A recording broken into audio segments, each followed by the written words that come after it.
Lyon est qualifié. Lyon est sur 6 matchs sans défaite d'affilée, 5 victoires en 6 matchs. Lyon a marqué 21 buts lors de ces 6 derniers matchs. Bon, il y a eu Bourg en Bresse, évidemment, entre-temps, mais quand même, Lyon en a mis 4 à Toulouse. Certes, c'est pas un exploit. Lyon a gagné à Bordeaux. Lyon a battu Brest 3-1. Lyon bat Nantes ce soir à Nantes 4-3. C'est mieux, ça prend forme, le Lyon de Rudy Garcia. Non, J'ai l'impression, non? Non, mais on peut pas nier quand même qu'il y a une amélioration avec ce qui avait été Johnny l'a proposé dit avant-hier. début décembre. Même alors la prestation de Bordeaux est à relativiser quand on voit le niveau de Bordeaux finalement contre Pau 3 jours après. Mais ils ont pris le match par le bon bout. Et encore, j'ai même envie de te dire contre Bordeaux, ils peuvent même faire match nul à la fin parce qu'ils ont tellement vendangé d'occasions. Oui, mais ça n'aurait pas été logique. Mais ça n'aurait pas été logique, exactement. Mais sinon, dans l'ensemble, là, ça fait longtemps, moi, j'ai pas vu un match de Lyon aussi attractif offensivement, tout du moins, où on voit des joueurs qui font des efforts, il y a des appels en profondeur. Maxwell Corner, arrière-gauche, à moitié milieu gauche, l'idée n'est pas idiote. Donc, je trouve que, en tout cas, dans l'utilisation du ballon, c'est pas si mal. Et Cherki en 9,5 également. On va parler de Cherki dans un instant, messieurs. 10, ouais. Mais le problème de ce Lyon-là, de toute manière, c'est que offensivement, même si t'as pas Memphis et Jeffrey Adélaïde, t'as quand même une équipe qui est capable de faire du jeu, qui a de l'inventivité, de l'insouciance avec les jeunes. On a parlé de Cherki, mais le problème, c'est derrière. C'est vraiment derrière. Ah, mais regarde justement, et Jonathan, le fait de ne pas avoir Memphis et Reine Adélaïde, tu as l'impression que tu as des joueurs qui sont décomplexés et qui ne sont plus obligés tout le temps de donner le ballon à Memphis parce que c'est lui qui a les clés du jeu absolument. Tu penses à qui? À Dembélé? Ouais, Dembélé qui est libéré peut-être, et même d'autres joueurs sur les côtés. On voit des joueurs qui prennent des décisions, qui sont plus entreprenants exactement dans le jeu, qui prennent plus de responsabilités. Moins inhibé, ouais. Voilà. En tout cas, Lyon n'a pas fait une série comme celle-ci cette saison de 6 matchs sans défaite avec Depay et Jeffrey Adélaïde. De là à dire que Lyon est meilleur sans ces deux joueurs-là, non, c'est pas ce que je dis, mais en revanche, c'est dur de te priver de des bons joueurs à chaque fois, c'est évident, mais tu as peut-être un collectif aujourd'hui qui est plus cohérent. Cherki sera dans la rotation. Voilà. La rotation, c'est un joueur qui a fait un match étincelant ce soir, qui a des qualités qui sont évidentes, mais il doit être dans la rotation et pas plus. On ne doit pas baser tous les espoirs lyonnais de remonter le classement. On va voir comment il va évoluer aussi au cours des prochaines semaines. Au niveau de l'état d'esprit, au niveau de tout ça. Est-ce qu'il y aura une enflammade de son côté? Ne le grillons pas parce qu'il a l'air vraiment d'avoir un sacré potentiel. Bien sûr qu'il a du talent, mais on va se calmer aussi. Ce serait quoi le griller justement? Ce serait de le faire enchaîner les matchs dès maintenant. Après, t'en as besoin. Si le gars il plante des doublés ou il plante 4 buts sur 5 matchs, je te réponds simplement. C'est dommage Nico. de s'en priver. T'as pas forcément les moyens de t'en priver aujourd'hui. Je te réponds simplement. Le griller, ça serait faire reposer tous les espoirs et toutes les fondations du jeu offensif lyonnais sur Ryan Cherki.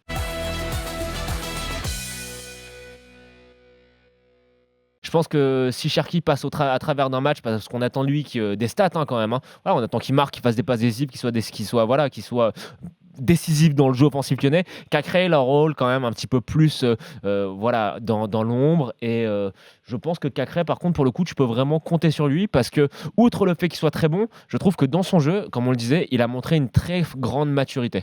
Et les gars, restons sur Cherki quand même parce que ça fait le buzz. Ce soir, il met un doublé, il fait 2 passes D. C'est peut-être un match qui va lancer sa carrière en France ou international. Attends, juste une chose. Quand même, je pose la question, elle est un peu provoque. Est-ce que Lyon, on sait que Lyon est sur Toko Ekambi et en plus, je dis bien en plus, sur Tino Kadewere, meilleur buteur de Ligue 2, 18 buts en 20 matchs.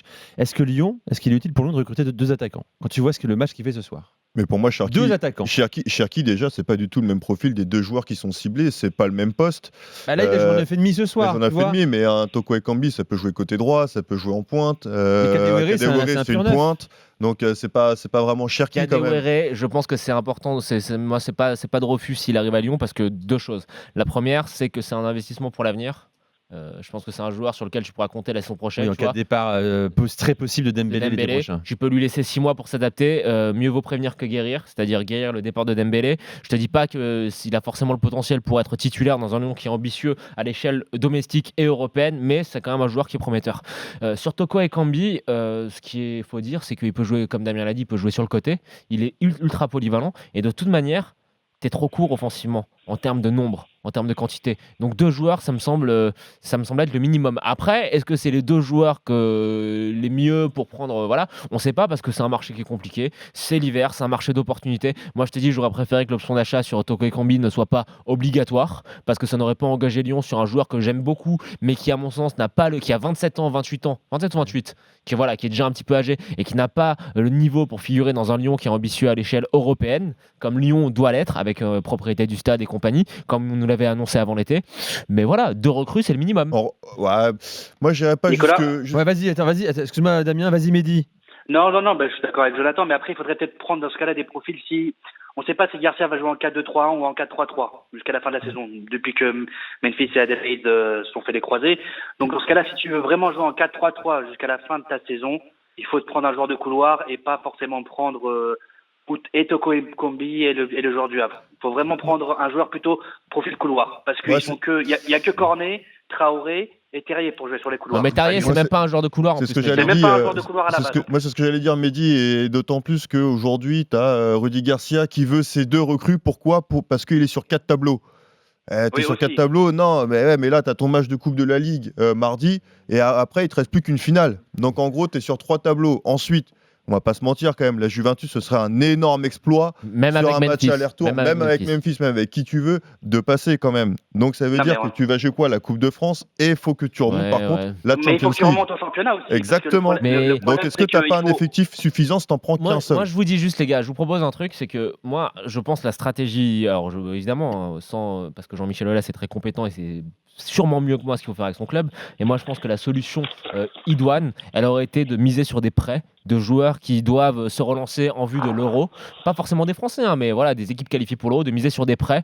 T'as des noms ? De pas t'engager. Non, c'est dur. et de pas t'engager, mais surtout de chercher des joueurs en prêt et de ne pas t'engager sur la saison prochaine, parce que je pense que de toute manière, ce projet, on nous avait annoncé la grande révolution, le grand soir presque, quand Juninho et Silvinho sont arrivés avec Jean-Michel Aulas qui devait se mettre en retrait. Je pense que cette révolution, elle était nécessaire et que même si ça a foiré cette saison, voilà, c'est une saison qui est perdue, mais ce processus doit reprendre son cours à l'été prochain. Et si ce processus reprend son cours, ne va pas t'engager avec des joueurs sur 3-4 ans en hiver juste pour sauver les meubles sur 6 mois. Je pense que les meubles peuvent être sauvés vu comment le championnat est en misant sur des prêts.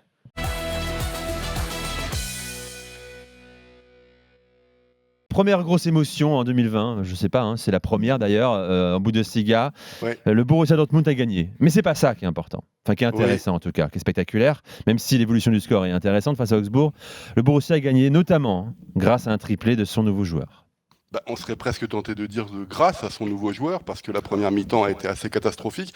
Depuis mon retour sur RMC, j'arrête pas de dire ce qu'a dit justement Lucien Favre, c'est qu'on va passer en défense à 4 et finalement il commence dans une défense à 3 à cause des blessés. Rappelons que Paco Alcácer n'était même pas là, par exemple.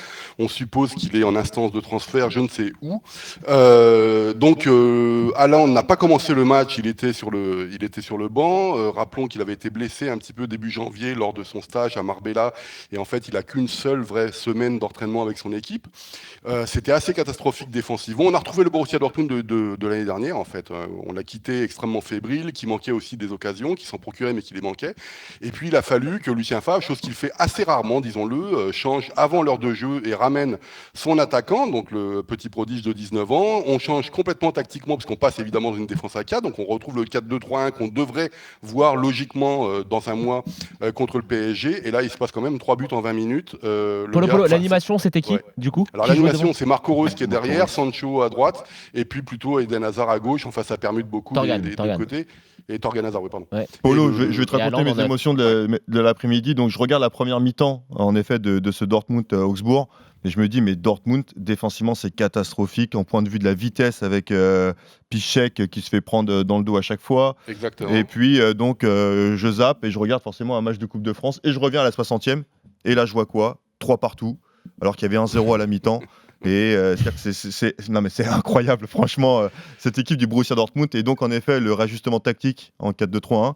Et encore Marco Reus, qui a vendangé pas mal, qui n'a pas été bon aujourd'hui. Mais par contre, Hazard, Sancho, Haaland, ça peut faire très mal. Alors voilà, Haaland, on n'est pas encore prononcé son nom. 3 buts en 20 minutes, les gars. Ouais, Ça, 3 c'est buts en 20 minutes, c'est assez impressionnant parce qu'en fait il a 3 occasions, il en met 3, c'est pas compliqué. Donc ces statistiques à ce niveau-là sont assez intéressantes. C'est-à-dire qu'il y a que, je crois, dans l'histoire de la Bundesliga, il n'y a que 7 joueurs là, qui ont marqué, alors, pour leur première moi, je crois que j'avais rencontre. 5 joueurs et c'est le premier joueur qui, pour son premier match d'un nouveau championnat, met un Ouais, triplé c'est bien. Ouais. dès sa première rencontre. Attends, une petite question. Et il fait comme Aubameyang, excuse-moi Ouais, Jonathan, c'est ça, en c'était 2013. Aubameyang avant qui était. Alors on lui souhaite évidemment la Avec le même Borussia. carrière en Bundesliga avec le Borussia Dortmund qu'Aubameyang, on lui espère même mieux. Mais ce que tu disais, Damien, est très important parce qu'en fait, bon, moi j'ai eu quelques informations cet hiver, comme quoi il y a un défenseur central, je ne dirais pas son nom, qui est quand même fortement demandé à partir à la fin, enfin cet été, quoi, l'été prochain. Le passage en défense à 4, je pense, va solidifier un petit peu tout ça, mais moi j'ai jamais vraiment cru dans cette défense à 3. Puis rappelons quand même que Piszczek, il est là pour dépanner, parce que Zagadou a eu un petit problème musculaire alors qu'il devait être titulaire, mais il est fort possible, enfin, de toute façon dès la semaine prochaine on va passer en 4-2-3-1. De toute façon il faut absolument qu'il commence à titulariser Haaland, ce qui sera une des questions d'ailleurs, parce que Lucien Favre, la première chose qu'il a dit en conférence de presse, et quand les journalistes notamment de Sky l'ont interrogé, c'est oui, alors Haaland, on le titularise et tout ça, il dit oui mais il est jeune, il est ceci, on peut pas le faire. Non. Voilà, donc ça c'est Lucien Favre, il est comme ça, on peut pas le changer. Le problème, c'est que quand un joueur enfin il a changé l'image de l'équipe, faut pas non plus l'oublier. Ça fait plaisir évidemment, mais moi je me mets aussi à la place de Lucien Favre. Cette première, ou ce que tu as dit Damien, cette première période, c'est pas possible. Ouais, d'accord. Même si Augsbourg évidemment est une équipe qui pouvait espérer beaucoup mieux, notamment parce que on l'espérait, on pensait qu'ils pourraient jouer la relégation, et puis finalement ils ont fait un très beau parcours l'année dernière.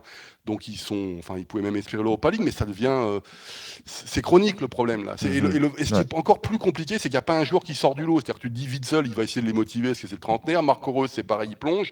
Quand le Borussia Dortmund ne va pas, il n'y a pas un joueur qui arrive à mobiliser. Et Tu te souviens du match on s'en souvient forcément, mais contre Leipzig, c'est exactement ça. C'est-à-dire qu'ils sont flamboyants pendant une mi-temps, ils peuvent te mettre 6 buts. Mais la deuxième mi-temps, ils peuvent en prendre et puis ils se font harakiri, quoi. C'est-à-dire qu'ils se mettent en danger tout seuls.